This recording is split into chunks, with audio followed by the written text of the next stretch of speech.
इंसानियत और जुर्म का पुराना नाता है। हमारे चारों ओर फैला जुर्म का मकर जाल। ऐसे में कौन कहां हो जाए शातिर का शिकार और किसके लिए जारी हो जाए मौत का फरमान। इतना नहीं, मिटा दिए जाते हैं जुर्म के सारे सबूत। जुर्म दर जुर्म, कत्ल दर कत्ल जारी है अपराध की दुनिया का काला कारोबार। लेकिन हम आपको सच दिखाएंगे, क्योंकि गुनाह कहीं भी कभी भी किसी के हाथों हो सकता है। नमस्कार, मैं हूं सौरभ त्रिपाठी और आप देख रहे हैं गुनाह।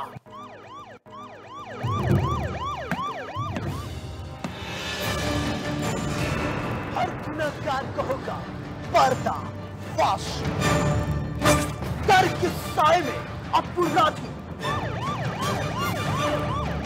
गोलियों की तड़तड़ाहट से डर और दहशत।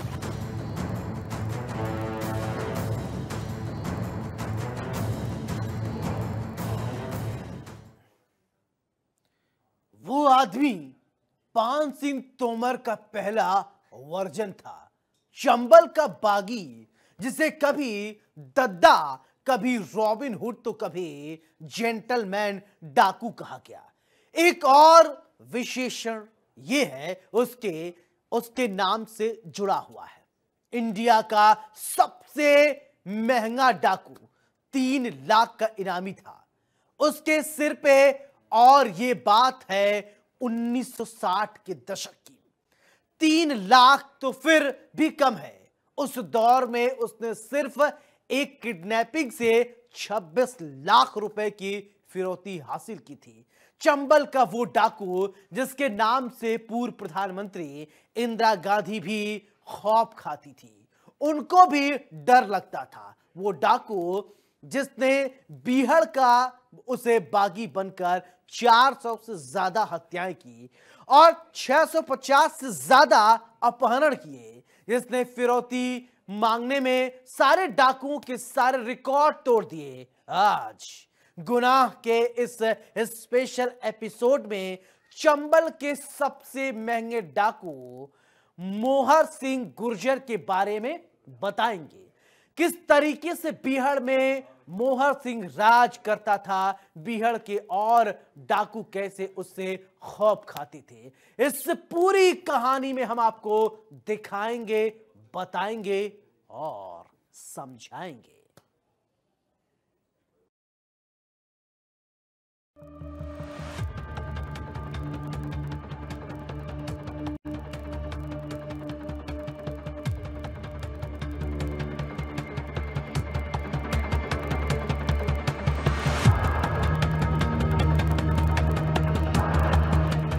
मध्य प्रदेश के भिंड जिले का एक गांव का एक लड़का जिसे पहलवानी करने का बहुत शौक था। साल 1956 में करीब 22 साल की उम्र पहलवान बनने के सपने देखने लगा, लेकिन गरीबी की मार झेलते हुए परिवार की वजह से उसका ये सपना ही रह गया। पहलवानी का ख्वाब छोड़ पिता के साथ खेती किसानी करने लगा। इसी दौरान गाँव के कुछ दबंग परिवार को कमजोर समझकर उसके जमीन का कुछ हिस्सा हड़प लेते हैं। इतना ही नहीं, मोहर सिंह गुर्जर पुलिस के पास जाते हैं, लेकिन पुलिस दबंगों का ही साथ देती है। दबंग कोई और नहीं बल्कि उसके ही अपने परिवार के सदस्य थे, जिन्होंने मोहर सिंह की जमीन हड़पी। इतना ही नहीं, जब उनके चचेरे भाई को पता चला कि मोहर पुलिस के पास गया था शिकायत के लिए, तो उसे और उसके परिवार को बेअंतहा परेशान करने लगे। मोहर के परिवार के साथ आए दिन मारपीट करने लगे। मामला सिर्फ बातचीत, लड़ाई झगड़े तक ही सीमित नहीं था, बल्कि एक दिन गोलियां तक चल गई, जिसमें मोहर के परिवार के कुछ लोग मारे गए। जब परिवार की लाशें बिछी देखी तो मोहर सिंह के पास कोई और चारा नहीं था सिवाय बंदूक उठाने के। फिर वही हुआ, मोहर सिंह ने अपने परिवार का बदला लेने के लिए बंदूक उठाई और दबंगों में एक को मौत के घाट उतार दिया। का वो वक्त था जब मोहर सिंह की उम्र 22 साल थी। मध्य प्रदेश के भिंड जिले में रहने वाला और वहां ही पैदा हुआ मोहर सिंह अब 22 साल की उम्र में पहलवान बनने के सपने देख रहा था। पहलवानी में तो कुछ ना हो सका क्योंकि परिवार इतना मजबूत नहीं था, लिहाजा मोहर ने अपने परिवार के साथ ही खेतीबाड़ी शुरू कर दी। खेतीबाड़ी करते करते परिवार को गरीब और मजबूत ना समझकर कुछ रिश्तेदार ही जमीन कब्जा करने की कोशिश करते रहे। बात पहले कहा सुनी तक और फिर मारपीट से गोलीबारी तक आ गई। गोलीबारी में मोहर सिंह के परिवार के कुछ लोग भी मौत के घाट उतार दिए गए। फिर क्या था, मोहर गुस्से में लाल था और अब हथियार उठाने के अलावा मोहर सिंह के पास कोई रास्ता नहीं बचा था। लिहाजा मोहर सिंह ने वही किया। मोहर सिंह ने हथियार उठाया और अपने चाचा के बेटे को मौत के घाट उतार दिया। मोहर सिंह के हत्याओं की फहरिस्त में ये पहली हत्या थी, जिसके बाद मोहर सिंह डाकू बनने के लिए बीहड़ पहुंच गया। साल 1958 में जब मोहर सिंह ने अपने चचेरे भाई की हत्या की तो उसके बाद वो बीहड़ में दाखिल होता है। जिस वक्त बीहड़ के बीरान में मोहर सिंह ने कदम रखा तब उसकी उम्र महज 24 साल थी। अब यहीं से शुरू हुआ मोहर सिंह का डाकू बनने का सफर। मासूम सी शक्ल में मोहर सिंह ने कई डाकुओं की गैंग में शामिल होने की कोशिश की। कम उम्र में होने की वजह से डाकू के किसी गिरोह ने मोहर सिंह को अपने साथ नहीं लिया। इधर गांव में पुलिस लगातार दबिश दे रही थी क्योंकि मोहर सिंह अब एक हत्यारा था और यही वजह थी कि वापस घर तो क्या वो गांव के अंदर भी नहीं जा सकता था। जिसे लोग बच्चा समझकर गैंग में नहीं शामिल कर रहे थे, उन्हीं के सामने मोहर सिंह ने अपनी खुद की एक गैंग बनाकर तैयार कर दी। बीहड़ में मोहर सिंह कई दिनों तक बिना कुछ खाए भूखे प्यासे गुजारा करता रहा। इसी दौरान उसकी दोस्ती कुछ और नए डाकुओं से हुई और यहीं से उसने उन सबको शामिल कर एक छोटी सी गैंग बना ली। मोहर सिंह अब बीहड़ के और डाकुओं से बिल्कुल अलग तरीके से लूट, हत्या, अपहरण जैसी वारदातों को अंजाम देने लगा। साल भर का खर्च 80,000 रुपए। जैसे दिन बीत रहे थे ठीक वैसे वैसे मोहर सिंह के गैंग में और डाकू शामिल हो रहे और गैंग अब फल फूल रहा था। अब तक मोहर सिंह की गैंग में 150 से ज्यादा डाकू शामिल हो चुके थे। मिली जानकारी के मुताबिक 1961-1962 में मोहर सिंह की गैंग का खर्चा तकरीबन 1 लाख हुआ करता था। उस दौर के हिसाब से 1 लाख रुपए की रकम लाना और कमाना बहुत ही बड़ी बात थी, लेकिन इन डाकुओं के लिए कुछ भी नहीं। अगर आज की दौर की बात की जाए तो तकरीबन 80 लाख रुपए महीने का खर्च आका गया। बड़ी गैंग, बड़े खर्चे, पैसों की सख्त जरूरत। अब गैंग के खर्चे ज्यादा थे क्योंकि गैंग में लोग भी हर दिन बढ़ रहे थे। इसी वजह से अब हत्याओं के साथ मोहर सिंह ने अपहरण की घटनाओं को भी तेज कर दिया। मोहर को जैसे ही किसी अमीर और रसूखदार व्यक्ति के बारे में पता चलता तो उसे उठवा लेता और फिरौती की बड़ी रकम वसूलता और पैसे ना मिलने पर वो उनकी निर्मम तरीके से हत्या कर देता था। इस तरह से उसने 650 से ज्यादा अपहरण और सैकड़ों हत्याएं की, ढेर सारा पैसा इकट्ठा किया। मोहर सिंह का खौफ अमीरी दिखानी बंद। बीहड़ में कम उम्र के मोहर सिंह को कोई साथ नहीं रख रहा था। कई गैंगों में मोहर सिंह ने साथ जाने की कोशिश की, लेकिन कम उम्र की वजह से मोहर को कोई अपनाने को तैयार नहीं था। वक्त बीतता गया और मोहर धीरे धीरे बीहड़ का राजा बन गया। एक वक्त ऐसा भी आया जब मोहर सिंह के गैंग में 150 लोग थे। उस वक्त मोहर सिंह की गैंग का खर्चा तकरीबन 1 लाख रुपए था और उस वक्त 1 लाख रुपए कमाना लगभग असंभव हुआ करता था। लेकिन इस गैंग के लिए ये पैसे कमाना उनके बाई हाथ का खेल जैसा था। आज के दिन की बात करें तो इस 1 लाख रुपए की कीमत तकरीबन 80 लाख या 1 करोड़ रुपए होगी। ये खर्च हुआ करता था मोहर सिंह के 150 से ज्यादा डाकुओं की गैंग का। एक वक्त ऐसा भी आया जब पूरे बीहड़ में मोहर सिंह के नाम की तूती बोलती थी। मोहर सिंह के नाम से तकरीबन 450 से भी ज्यादा हत्याओं के मुकदमे हैं। मोहर सिंह का खौफ इस कदर लोगों के जहन में बैठ गया कि अब लोगों ने अपने अमीर दिखने का शौक बंद कर दिया। वजह थी मोहर सिंह लगातार अमीरों की हत्याएं कर रहा था। इन्हीं वारदातों के चलते चंबल के आसपास के जिले के लोग दहशत में जी रहे थे। न सिर्फ चंबल बल्कि मध्य प्रदेश, उत्तर प्रदेश, राजस्थान, भिंड, मुरैना, इटावा, आगरा, जालौन और धवलपुर के लोगों ने अपने खजाने को 7 परतों के अंदर दफन कर दिया, या फिर यूं कहे कि अपना पैसा दिखाना और बताना दोनों ही बंद कर दिया था। मोहर के खौफ के चलते इन सभी जिलों के लोग अमीर तो होते थे, लेकिन आम जिंदगी जीने को मजबूर थे। लोग डरते थे कहीं मोहर सिंह को ये पता न चल जाए कि हमारे पास पैसा है। बिहार का सबसे महंगा डाकू। मोहर सिंह के खौफ से न सिर्फ लोग परेशान थे, बल्कि तीनों राज्यों की पुलिस के साथ साथ सरकारों पर उनको पकड़ने का दबाव भी बढ़ चुका था। मोहर अब तक 650 से ज्यादा अपहरण और हत्या के केस उस पर दर्ज थे, और इसी वजह से पुलिस की कई टीमें लगातार बिहार के कई चक्कर काटने लगी थी। मोहर के गैंग से उनकी मुठभेड़ तो होती, लेकिन उनके हाथ नहीं आता। उल्टा मुठभेड़ में पुलिस के कई जवान मारे जाते थे। अब आलम यह था कि पुलिस मोहर के डर से चंबल में दाखिल होने से भी डर रही थी। उस दौर में मोहर से तंग आकर पुलिस ने उस पर 3 लाख और उसकी पूरी गैंग पर 12 लाख रुपए का इनाम घोषित कर दिया। अगर आज के दौर के हिसाब से देखा जाए तो मोहर पर करीब 1 करोड़ और पूरी गैंग पर तकरीबन 7 करोड़ रुपए का इनाम रखा गया था। इससे पहले ना तो किसी पर इतना बड़ा इनाम रखा गया था और ना ही किसी ने इतने रुपयों के बारे में सुना था। महंगे इनाम रखे जाने के बाद से मीडिया और चंबल के बाकी डाकुओं में सबसे महंगा डाकू कहलाने लगा मोहर सिंह। बिहार में बैठे बैठे दिल्ली से किडनैपिंग। साल 1965 में मोहर सिंह ने अपने एक डाकू दोस्त माधव सिंह के साथ मिलकर प्लान तैयार किया। खरीदारी करने के बहाने दिल्ली के एक मूर्ति तस्कर को प्लेन से उठा लिया। जैसे ही वो मूर्ति तस्कर चंबल आए तो मोहर सिंह ने उसे बंधक बना लिया। फिर क्या, मोहर सिंह के हाथों खजाना लग चुका था और अब 26 लाख की बड़ी रकम वसूलने के बाद ही मूर्ति तस्कर को मोहर सिंह ने छोड़ा। यही एक घटना थी जिसने 3 राज्यों समेत दिल्ली को पूरी तरीके से हिला कर रख दिया। ये वाकया किसी और ने नहीं बल्कि खुद मोहर सिंह ने अपनी जुबानी बयां किया। मोहर सिंह को बागी कहलाना पसंद था। उस दौर की अगर बात की जाए तो चंबल में 13 कुख्यात डाकू थे।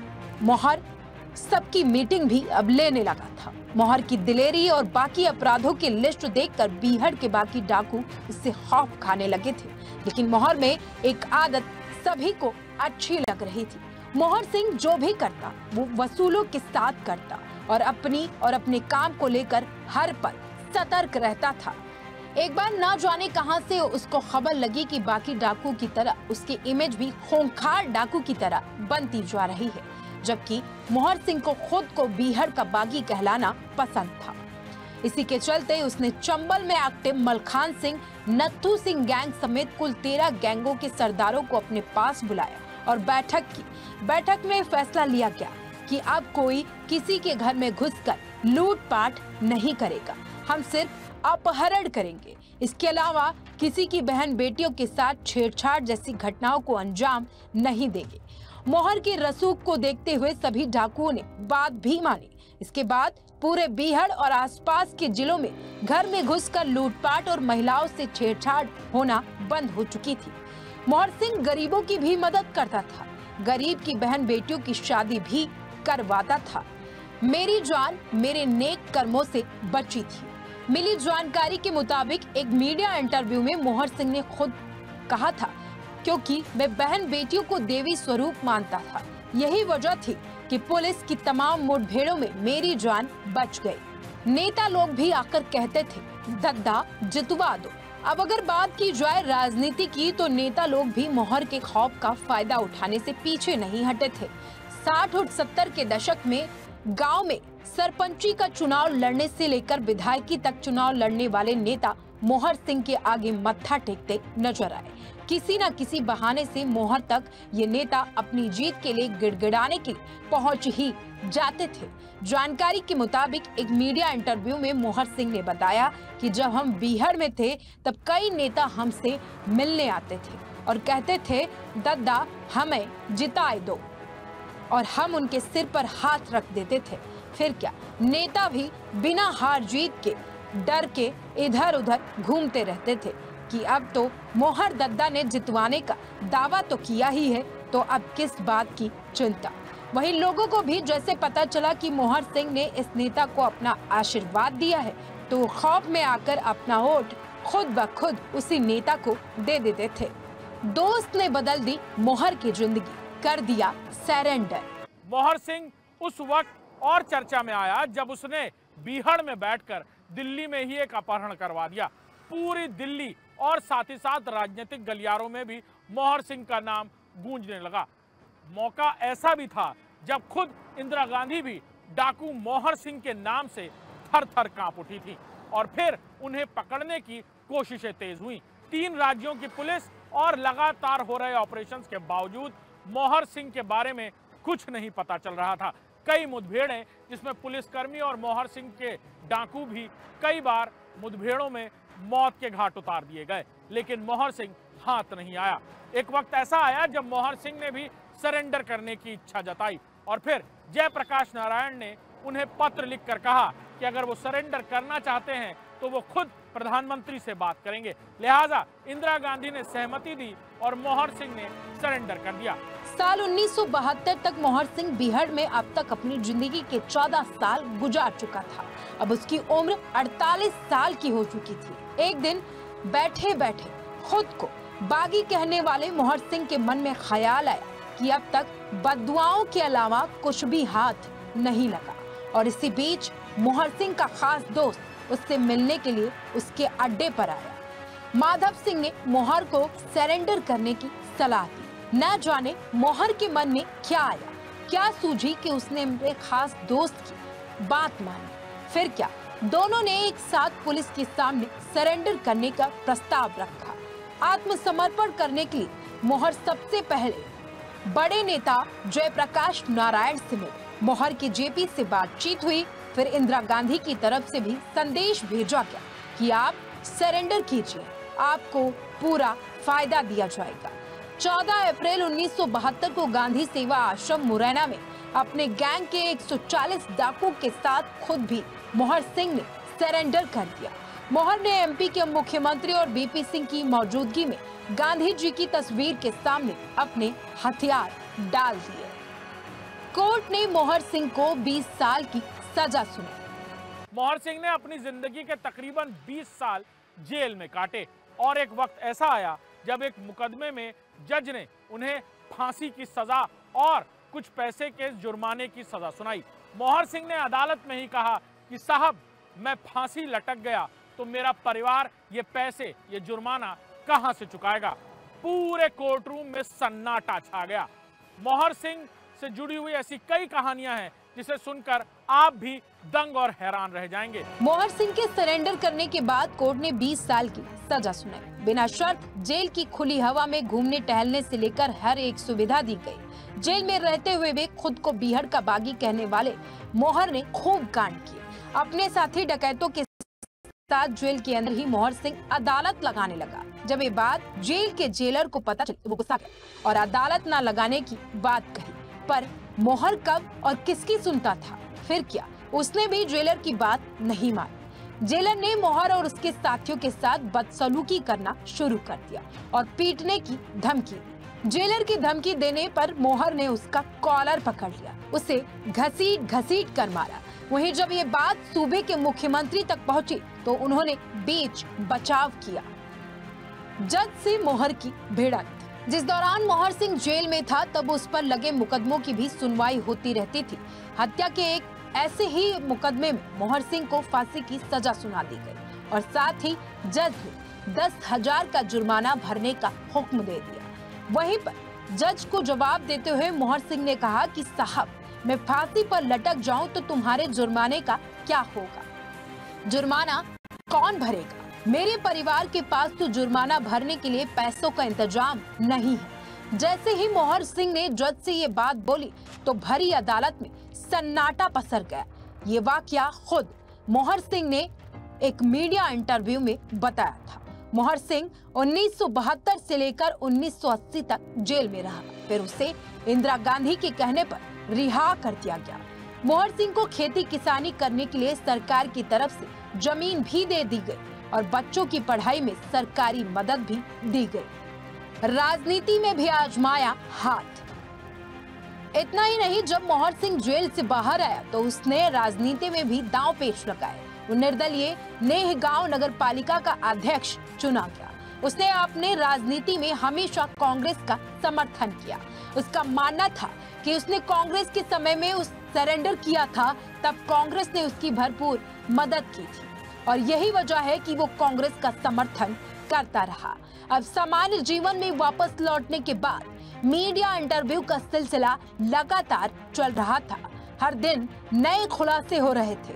वहीं एक पत्रकार ने जब मोहर सिंह से ये सवाल पूछा कि डकैत रहते हुए कितने मर्डर किए थे, तो मोहर का जवाब था, ये मत पूछो।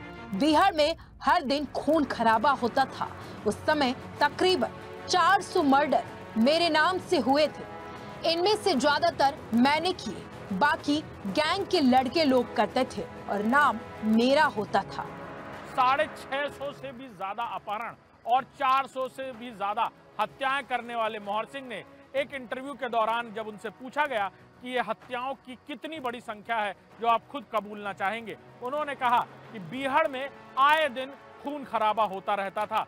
कई हत्याएं तो मैंने की, लेकिन 400 हत्याएं हैं जो कुल हुई होंगी और जिसमें कुछ मैंने और कुछ गैंग के लड़कों ने की होंगी। ये कहानी थी उस डकैत और उस नाम की जिसको लेकर आज भी बिहार में जैसे ही मोहर सिंह का नाम गूंजता है, सन्नाटा चीख चीख कर बताता है। कैमरामैन अरशद के साथ अभिषेक सिंह, इंडिया न्यूज, लखनऊ।